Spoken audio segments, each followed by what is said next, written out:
Barang siapa yang bertahlil 70,000 kali, tidak akan ditanya oleh Munkar Nakir. Tu dia.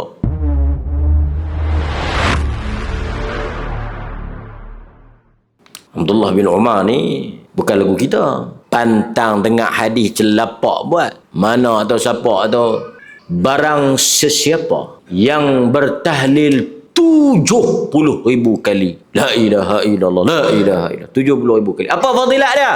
Tak ada lohok nak share. Barang siapa yang bertahlil 70,000 kali, tidak akan ditanya oleh Munkar Nakir. Tu dia punya mangkang. Munkar Nakir tak tanya terus. Balik terus.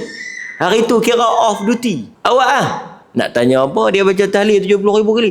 Mai mana hang kutip mana ni? Boleh mana ni? Siapa piduk reka ni? Tu pun kita share, like, kongsi. Lepas tu saya pesan kat tuan-tuan, terutama sekali grup-grup WhatsApp ni. Tanya. Dia kata bukan boleh tanya sangat. Sekejap lagi kena remove. Biar pergi. Kalau kita tengok, kita sengap, kita diam, kita bersubhat. Kita tanya ni. Hadis mana ni? Riwayat siapa? Boleh mana? Siapa kata? Tanya. Gasak lagi. Bukan boleh duk share tak ketawa hala. Barang siapa yang masuk satu rejab dapat apa semua. Barang siapa baca satu rejab, siapa puasa rejab apa semua. Hang boleh mana ni? Hadis mana? Salah katanya? Tak salah. Tanggungjawab dia. Hatu burhanakum. Dia kena abang lah. Bukan boleh share. Tak kira lah. Pak mentua sendiri kan share. Tanya. Ni boleh mana janganlah tanya lagu tu.